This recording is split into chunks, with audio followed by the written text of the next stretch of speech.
The title of this channel is Inspire Me with Rotary. And I have to tell you today, we are with one of the people that has inspired me since she was 16 years old. And that's a crazy cool thing to be able to say, because you're not 16 anymore. You look 16. Oh, no, I don't. Yeah, you do. I don't. We are here with Julia, and talk to us about who you were at 16 and who you are now. Oh, wow. Oh, wow. Oh, in 2 sentences, right?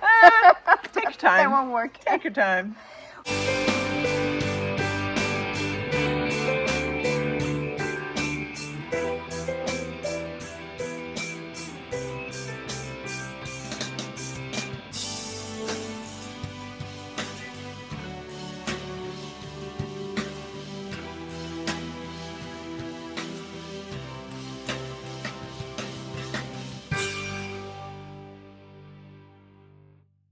Well, I would say at 16, I was this little small girl going out into the big world and didn't really know what's gonna happen. Yeah. And then I met you guys. Yeah. That's what I would say. And, coming from a small town in Germany, that's where I'm from, having wonderful parents. I truthfully have to say that. Yeah. And having a Yes, wonderful you do. sister, wonderful friends and family. And also had this wonderful boyfriend that time, I have to say it. We are dating now for 19 years. This is kind of crazy. We are married for 9 years now. That's amazing. Yeah, it is. And we met a year before I came up and stayed or spent the year with you. But that was kind of the situation. I left Germany and came over to Texas. And I'm going to ask you to tell this because it is the cardinal Rotary rule of leave your friends, leave your boyfriends, don't bring that on exchange with you. How did you manage that relationship? And I know the answer to this, so don't lie. How did you manage that relationship while you were in America that whole time? Well, I have to say that he got up every morning at 5:30, and I was up in bed every evening. I don't know if it was like 9:30 or 10:30. I don't know the time exactly. But for me in the evening, him in the morning, and for him it is hard to get up in the morning. And we were talking every night on the phone. Yep. Like about an hour. Yep. And truthfully, the whole year. Yep. It didn't stop. I It wasn't know. like the first 2 weeks, and then we were like, oh, maybe next week. No. Every evening, the whole year. That's the truth. That is the truth. Yeah. I knew, and I think, and I'm just going to say this as a host parent, we would have been told to stop that, take your phone, make sure you don't have your phone in your room at night, and we never did that No, because you were so mature about it, and you never let it interfere with what we were doing as a family. That was never a problem. That is true, yeah. And you never let it interfere with your year. You never said, oh, I don't want to do that, I already have a boyfriend. You never... Yeah, that is true. You never let it get in the way. Well, and I picked a time, it kind of worked out. It because did. we weren't busy in late night. And No. I still got up in the morning and went to high school. It was okay. Yeah. Exactly. Yeah. Exactly. So let's talk about that year. What are memories that stand out for you from that year with either school or extracurricular activities, friends, home, whatever? What are the things that stand out for you that year? Well, I can talk about the big things, but I think the things I'm thinking back now are the small things. Okay. Having all the good talks. Yeah. Sitting down. Was it the hot tub? Hot tub talks. Hot tub talks. I just love that. Or go and play racquetball or tennis. Do the sports stuff with Jonathan. Having Evie around also was really, really fun. And it's the little things, and also, you every morning taking us to high school, taking us back, then having dinner, doing fun dinner together. And yes, of course, we did amazing trips. I know, and that was great, and we loved it, but I think it was more just having you around and just enjoying the time and getting to know you as persons, and I really enjoyed that and loved it. And Yeah.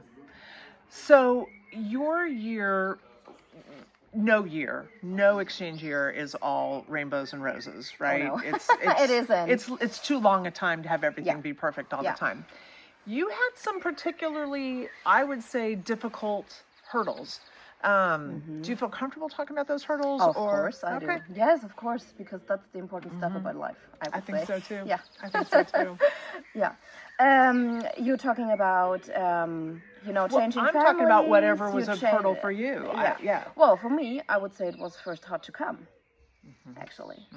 Because, I was happy here. Yeah, you had a good having life. Great friends, having a great family, having an amazing boyfriend.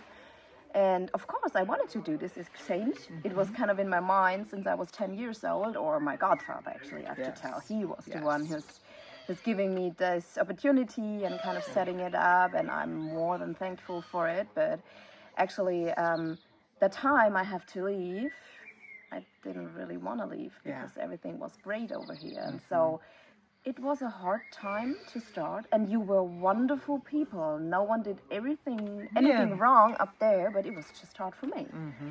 And so that was hard, but I kind of got over it, and I really loved the life over there because it was totally different to the life I have here or I had here.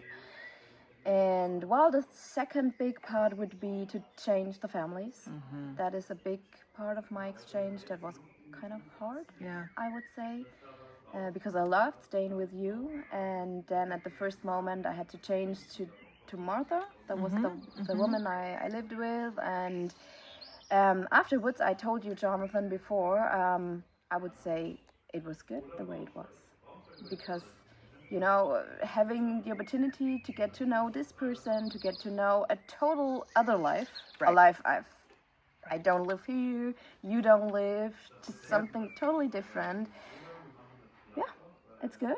And I went through it, and I looked up for a new family, and that was Lisa, and I had a great time with her. Yeah. Great 4 months, because we went along really well together and had a lot of fun, did a lot of girly stuff, and her family also is great. And if I would have just stayed at your house, which I'm sure would have been perfect, well, but I'm sure it hadn't been that close with Lisa and her family, and so it's all good for something. And I think it really forced you into some decision making and problem solving. Yeah. And that can be at the age, I think by then you were like 17. And I think that was a natural life experience, but it was kind of forced. And you had to figure some stuff out, and I thought you did a beautiful job of figuring it out. And afterwards I would say it, but at the moment it wasn't easy. It wasn't easy. No, it wasn't easy. And I'm just going to say that one of my, if I have memories from that year that stand out, one of mine is I was working at the high school, and Julia used to come into my office, and if I wasn't there, she would leave little notes on my desk. This is one of the smallest things I remember. I just loved it.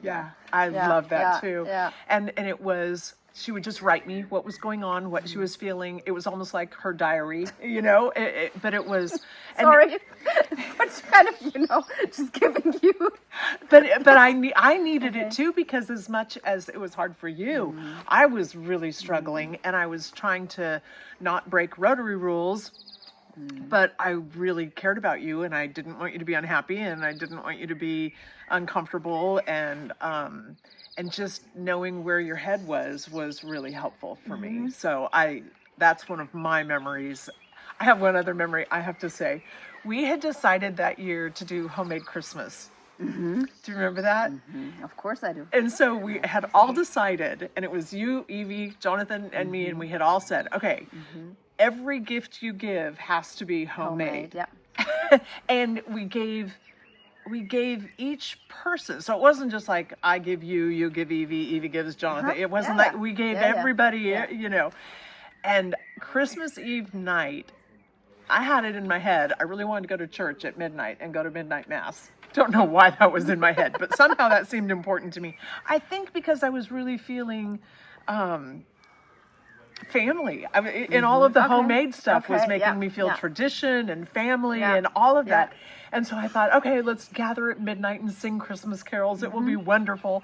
And everybody was working so hard that it was like 11:49. And it's like, change your clothes, get dressed, we're going to church. And we all came back and worked until like 4 or 5 in the morning trying to that's get true. Christmas presents done for that day. That I loved how much you guys embraced everything we did, whether it was making lunches for Jonathan. Oh, yeah. Yeah. I remember. Oh, I actually forgot about that. Yeah. But making lunch for Jonathan. Cleaning up your kitchen. So your sister and I I talked loved about it. that. I know. I loved it. That was. Oh, I would love to come. If there's anything, I just love that. Can I just come clean your kitchen?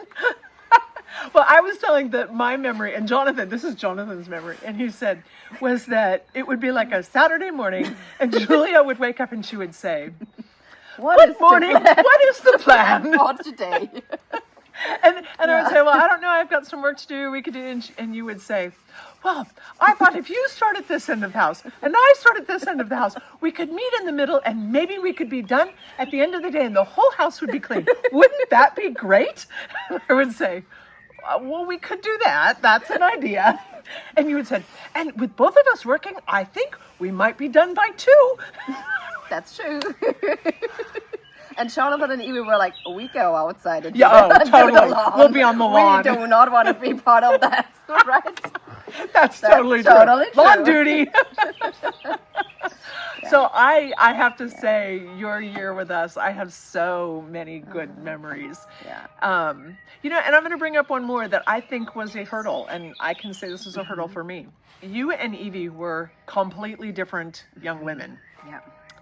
And for us, we kept pointing out, well, East Germany, West Germany, and you guys saying, okay, so you recognize we never were alive during East Germany, West Germany. Because it's for us, it's not present in our head, but it's okay. But and it was like, okay, we get that. But you just were such different kids. And because of some of those differences, it was sort of like Evie developed a really strong relationship with Jonathan. I developed a really strong relationship with you, and there was not crossover sometimes. And I felt like that was hard. And what's the coolest thing ever is I look at who you are now and who you're friends with. And one of the questions I ask everybody is, so who are you still in touch with from your exchange year? Yeah, it's Evie. And you. Yeah. Yeah, it's our family. It's Evie. And I really would say that we really, really like each other. Yeah. And we really get along with You each do. other very well. But I think we did that during the exchange as well. It started to change during Yeah, the exchange yeah, year. I yeah. would totally agree with that. Yeah. I think it started out like, Yeah, that might be true, but yeah.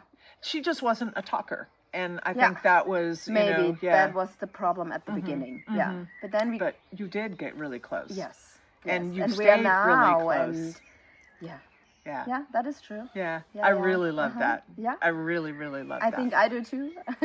One of the things that Rotary is really emphatic about, and actually the State Department of the United States is emphatic about, is they don't want students from the same country in the same house. The whole idea is this is a diplomatic friendship and that we want to expand the world and not bring the world, not bring your world to In your world. Yeah, into our I world. got it. Yeah, yeah. And so given that we had 2 girls from Germany, it was pretty imperative that this was a language experience and not a German language experience.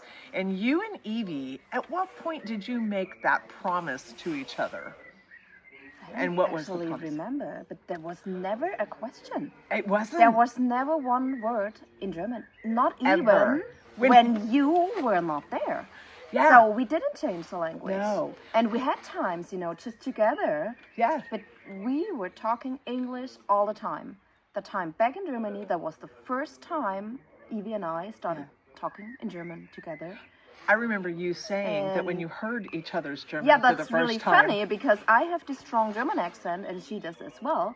And But it's different regions. it's totally different regions, and for us that sounds, strange at the first moment. Yeah. But we didn't know that because we really, really never talked German to each other. Maybe she heard me talking German when my family came over, Right. and the other way around. That could be. Right. But that's the only thing I can think of. And it worked really well. Worked so well. I don't I don't see any problem in putting I don't German either, as or- long as they're you guys and you make that promise that you wouldn't speak German. I remember Jonathan asking you, well, how do you say this? And how do you say this? And, you know, what would the differences in your language be?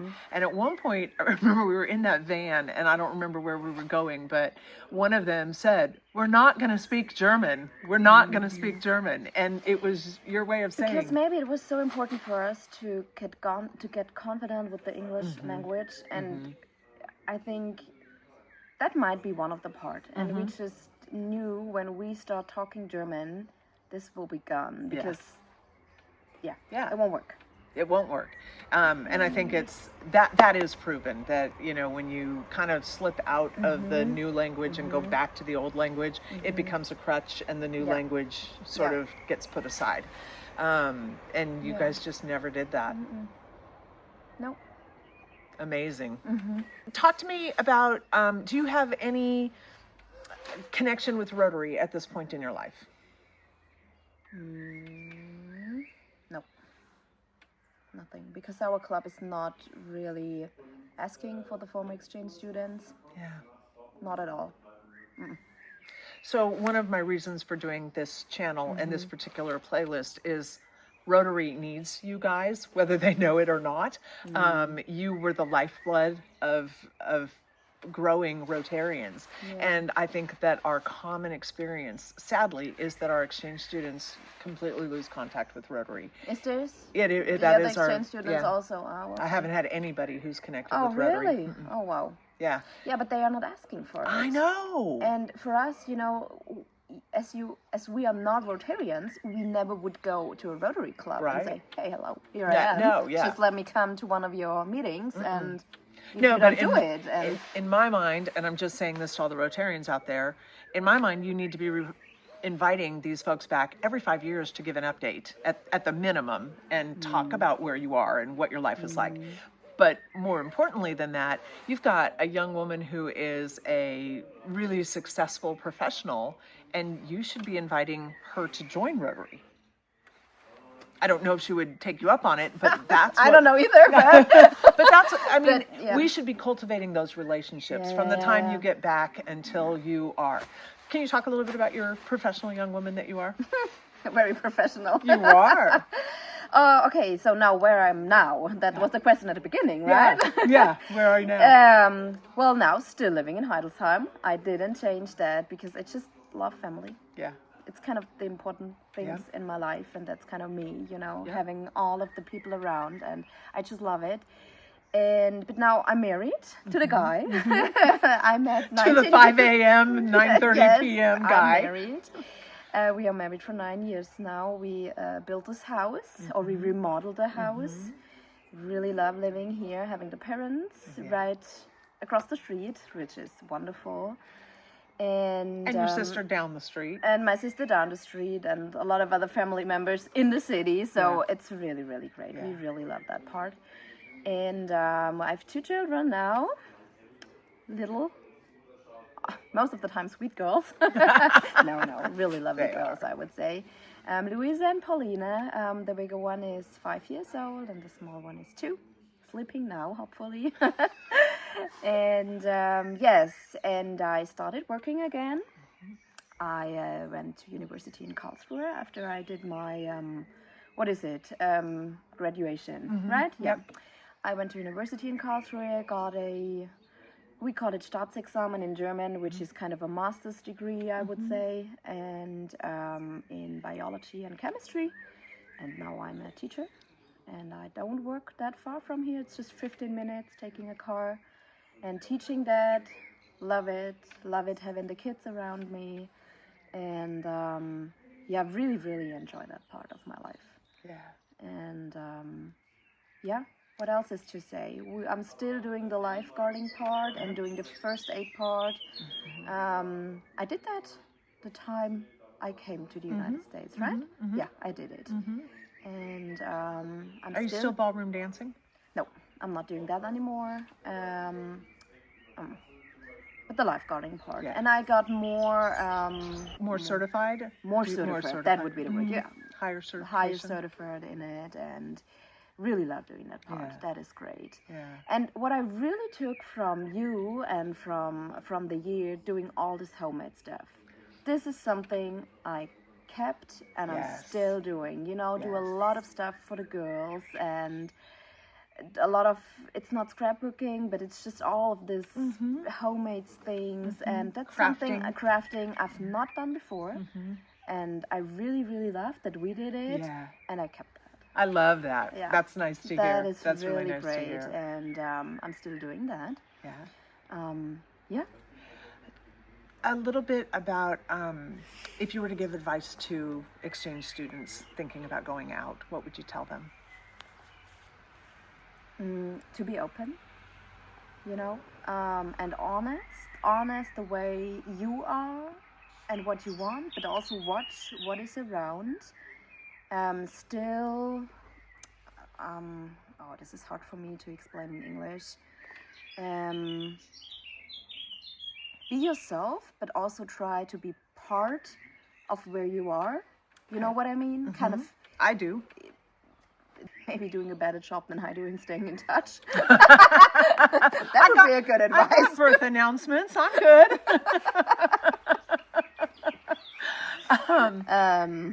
What advice do you have to the host families that might be taking in exchange students? Also to like tell what they want and what they don't want and make that clear. And you know, not when things has happened before. Right. Yeah. Right. And just don't get it too far to be there's some issue or something. Just tell in a friendly way, this is what we like and what we would like to have, and I think then you can find a way to handle it and to deal it. Just talk. I think this is important. Talk, and be open, and Yeah. maybe this. Yeah. Good That's advice. what I think. Good Yeah. advice. Anything you would like to say to host families in general, or your other host families? I think everybody who's doing it is doing a great job, but you in general did an amazing job. Really. No, really. It is, well, what you're doing at the moment, what is it? It is, we're sitting in my yard, you're here. I'm like, I love this. Yeah. I really you love stay in this. touch, Yeah. you do all this stuff, I think this is wonderful, and this is, I can't really give it back. I could just tell, you were wonderful, you did a great job. It's for me, I think, a really, really important part of my life. And it changed my life, of course. It, yeah, that's what I have to say. So keep going. I don't think you do host anymore, right? We haven't hosted since COVID. Because we're not home. Okay, that might be part of the problem. And But maybe you can do something new, taking exchange students with you on your trip. So I have to say, we do that. So like this whole 6 weeks is going and visiting exchange students, but then we have one of the exchange students is cruising home with us. So yeah, Okay, that you do is it. important to us. That is really, keeping these relationships viable and vibrant and is important to us. This was a special memory, and this is one of those, the best part of being a host parent is having contact with your real parent. Oh, no, I know you know. Yeah. I know what you're talking about. Yeah, okay. It was late at night. Jonathan had come and woken me up, got me out of bed, and he said, Julia is having trouble breathing. And I'm like, have you called an ambulance? And he was like, no, she needs you. I'm like, to breathe You're a for her? doctor. Yeah, and you can fix that. Yeah. And I didn't understand. I thought there was a physical, something going on. And he explained, no, just come talk to her. And I came out, and I want you to explain what you were feeling, if you remember that. I don't remember it that clear, but yeah, maybe. I think homesick. Yeah. Yeah. That was the reason. I think homesick. Yeah. And it, after ascertaining that you could breathe and that you weren't dying, it was like, okay, sweetie, I think I get this. And we got your computer out. We crawled into your bed, and we got your computer out and we called your mom. Do you remember that? I remember that because I know where my mom was that time. Yeah, exactly. And it was the most wonderful. And I remember she was in a robe. We were in our bathrobes, and we had our big fluffy bathrobes, and we were up on your bed, and she was in her bathrobe at home in the kitchen. Yeah. And I remember her saying, hers was all in German, you know, but I just remember her saying, it's going to be okay, you're okay. And then she came to me, and in English, she said, can you just stay with her for a while? She just needs you to stay with her. And I said, I can stay here all night long. I remember that. That was wonderful. It was a terrible, wonderful. No. Yeah. That's kind of the part where you just did such a great job. Because, no, really. Yeah, you were there. You got it. What the problem was, and you gave a good feeling to me. And so, well, I finished the year. I was there. You I did. got over the homesickness. You did. Yes, I remember that night. But I think the message for me there is how important your mom was in the process. I don't know that I would have been able to talk you through that the way she could, and that she let me be a part of it, and that, you know, she wasn't like, okay, let me talk to her, I'm sure she'll be fine in the morning. She didn't. She included me, and then she said, you know, this is my baby, can you just stay and hold my baby? And it was like, oh, what an honor. Yeah, it's an honor to stay and hold your baby. But it was such a good, that is, in my mind, that is how exchange should work. That is the exchange. The connection between the parents and the host parents. It's not just us. No, it isn't. No, but we have a good connection, and that's maybe why that worked. Yeah. Yeah. Well, and I think that's exactly it. And I knew that. You know, I remember saying at one point, I'm not your mom, and I don't want to be your mom. Yeah. You said it more than once. I did, because I'm not your mom, and I'm not trying to be your mom. I really like it if we could be close friends. That would be my goal in all of this. But it was obvious you had a mom who was a fabulous mom, and it wasn't my job to go take her place. It was my job to include her to make your experience as good as it could be. But let me say this at the end, this is also hard for someone who has the family and the mom to understand that you really didn't want to be the mom. And that was kind of hard at the beginning to understand, because I just thought going over there, you will be the mom and the dad. But yeah, of course it doesn't work because you're not the mom and the dad. And so for exchange students in future, maybe this is also a message. Yeah, it's not this kind of relation you're gonna have. It's totally different. Yeah. But maybe some exchange parents want to try to be a mom and a dad, and I don't know if this is a good idea. If different kids, different things, maybe. Maybe. Yeah. But you weren't, which is totally good. But that was also took some time to understand the roles. And yeah.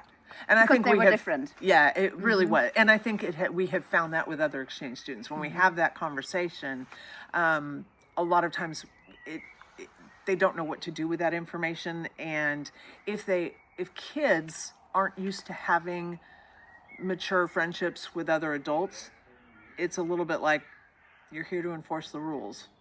That's the expectation. Yeah. And it's like, no, I don't want to do that. That isn't fun for me. But that was a really new experience for me, because I haven't had it like this before. Okay. Yeah. Well, you adjusted well. Yeah. If I had pictures in my head, I would tell you it's the sandals I made for you, the flip-flops with that great big huge pink flower on them, and you wearing those in Florida. Yeah. I loved that. That just cracked me up, and I loved it. It was so Julia. Anything else you'd want to say? Just thank you. And hopefully you come back too. You just keep growing those beautiful girls. Okay, I love you.